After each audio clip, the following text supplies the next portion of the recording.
మాతృదేవోభవ. నేను మీ శ్రీధర్. నా నెంబర్ 9295909819. ఇప్పుడు మనము కుజుని యొక్క సంచారం గురించి గోచార ఫలితం ఎట్లా ఉంటుందో తెలుసుకునే ప్రయత్నం చేద్దాం. 3వ తారీఖున అంటే ఈ రోజున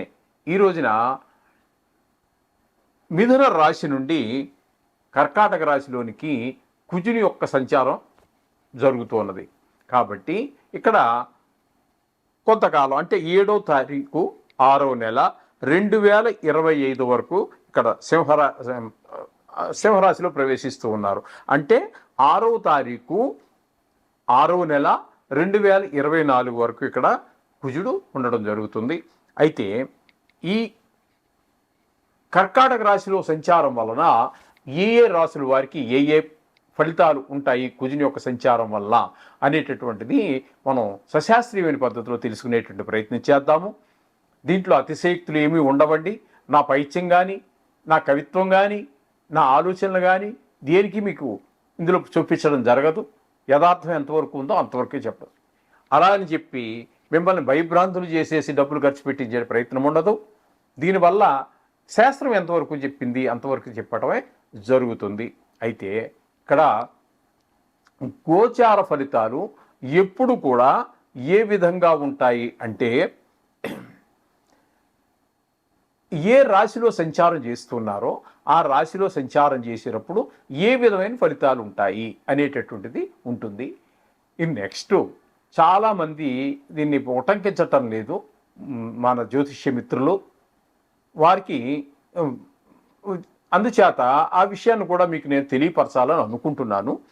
అందుచేత ఇక్కడ జన్మరాశి నుంచి 1, 6, 11 స్థానాలలో కనుక ఈ యొక్క ఏ గ్రహం అయితే గురించి మనం చెప్పుకుంటున్నామో ఆ గ్రహం సంచారం చేస్తూ, ఇప్పుడు మనం కుజ గ్రహం గురించి మనం చెప్పుకుంటున్నాం. ఇప్పుడు కుజుని యొక్క గోచారం కర్కాటక రాశిలో జరుగుతున్నందున అంటే 3వ తారీఖు ఏప్రిల్ నెల 2025 నుండి కర్కాటక రాశిలో సంచారం చేస్తున్నారు.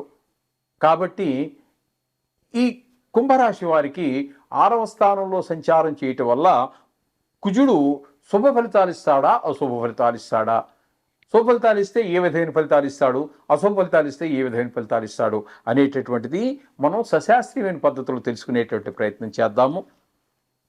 ఇందులో అతిశయోక్తులకు తావు లేదండి. అలాగని చెప్పేసి మిమ్మల్ని భయభ్రాంతులు చేసే ప్రసక్తి కూడా ఏమి లేదు. ఇది కేవలం గోచారం మాత్రమే గుర్తుపెట్టుకోండి. జాతక ఫలితాల్లో అయితే వేరుగా ఉంటుంది, అది మెయిన్గా ఉంటుంది.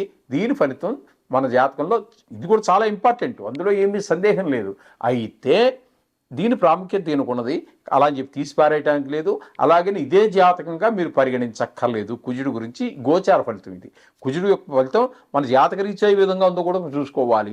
అలాగే మనకు నడుస్తున్నటువంటి పీరియడ్ సమయం, ఏ మహాదశ నడుస్తుంది, ఏ అంతర్దశ నడుస్తుంది, వాటి మీద కూడా ఆధారపడి ఉంటాయి. ఇక చాలా రకాలు ఉన్నాయండి. ఇవన్నీ చెప్పాలంటే ఇప్పుడు మనకు సమయాభావం, ఇవన్నీ కుదరదండి.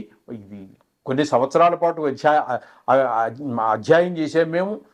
అలాగే దీన్ని కొన్ని సంవత్సరాల పాటుగా, దశాబ్దాల పాటుగా దీన్ని మేము ఆచరిస్తున్నాం. కాబట్టి ఇది ఒక్క రోజులోనో, ఒక మాసంలోనో, ఒక సంవత్సరంలోనో అయ్యేటటువంటి సబ్జెక్ట్ కాదండి. ఇది విద్య కాదు.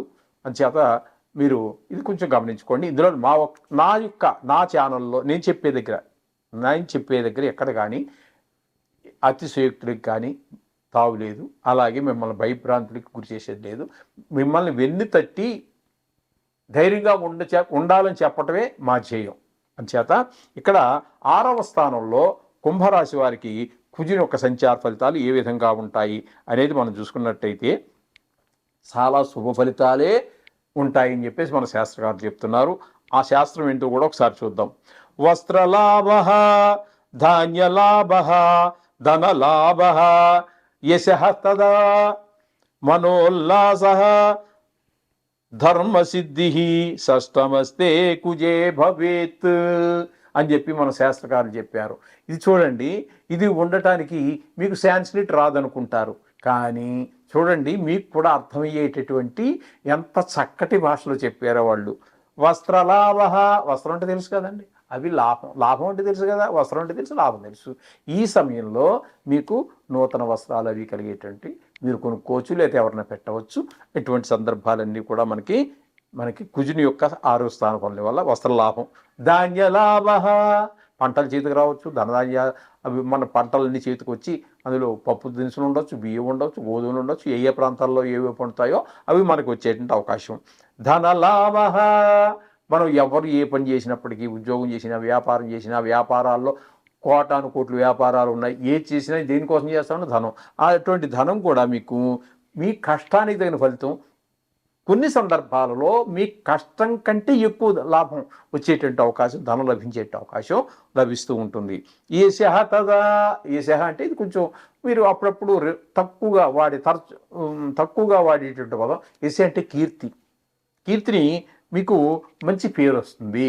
ఏష అంటే మీరు ఏదో పెద్ద మరి శాస్త్ర గ్రంథాల్లోకి వెళ్ళిపోయి దాన్ని ఏదో మరి ఎక్కువగా ఊహించుకోక్కర్లేదండి. మంచివాడంటే చాలదండి, అదే మన కీర్తి. మహాత్మా గాంధీని ఎవరో చెప్పుకుంటున్నారు, లేకపోతే ఆ కాలం వాడి రాష్ట్రపతి శివాజీ మహారాజుని తలుచుకుంటున్నాము, గొప్ప వాళ్ళని అందరినీ తలుచుకున్నాం, వాల్మీకిని తలుచుకున్నాం, వ్యాసిష్ఠుల వారిని తలుచుకున్నాం. ఆ కీర్తి వేరు. మనకేముందండి, మంచివాడు అంటే చాలు పొంగిపోతాం. మనం మంచివాడు అనేవాడే కరువు. మనం మంచిగా ఉండేది తక్కువే అనుకోండి. ఒకవేళ పొరపాటున మంచిగా ఉన్నా కూడా మన మంచి అనేవాడు దాని వెనకాల ఏదో ఉంటుంది, ఏ లాభం లేకుండా చేస్తాడా. ఈ రోజుల్లో ఉన్న కాలమాన పరిస్థితులు ఆ విధంగా ఉంటాయి. అంచేత మంచివాడని ఒప్పుకోవడమే మనకు చాలా ఉప్పొంగిపోవాల్సినటువంటి విషయం. ఆ విధంగా మనకు మంచి పేరే వస్తుంది. మనోల్లాస, మనసంతా ఉల్లాసంగా ఉంటుంది. ఇంకంతకంటే కావాల్సింది ఏముందండి, మనసంతా ఉల్లాసంగా ఉంటుంది. ధర్మసిద్ధి, ధర్మమైన పనులన్నీ చేస్తూ ఉంటాం, పరోపకారమైనటువంటి కార్యాలు చేస్తూ ఉంటాం.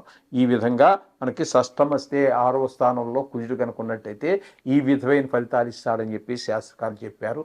ఆ విధంగా మనకి ఎంత బాగున్నప్పటికీ, ఎంత మంచి ఫలితాలు ఇచ్చినా కూడా ఈ నవగ్రహాలు ప్రతి నిమిషము మన వెనకాలే ఉంటాయి, డిగ్రీకి ఉంటాయి. లగ్నాంత కాలాలు అని చెప్పేసి 2 గంటలకి ఏదో గ్రహం మారుతూనే ఉంటుంది. అందుచేత మనం చెప్పాల్సింది ఏంటంటే ప్రతి క్షణము కూడా మనం నవగ్రహాల యొక్క అధీనంలోనే మన జీవన విధానం నడుస్తూ ఉంటుంది. కాబట్టి మనం వాటిని రోజు స్మరించవలసిందే. వీలుంటే ప్రతి క్షణం కూడా స్మరించుకోవాల్సిందే. చేయించడం ద్వారా మనకున్న అనేక కష్టాల నుంచి మనం చాలా సులువుగా బయటపడేటటువంటి అవకాశం భగవంతుడు మనకు ప్రసాదించాడు. అంచేత నవగ్రహాలు ప్రార్థన చేసుకోండి, బాగుంటుంది.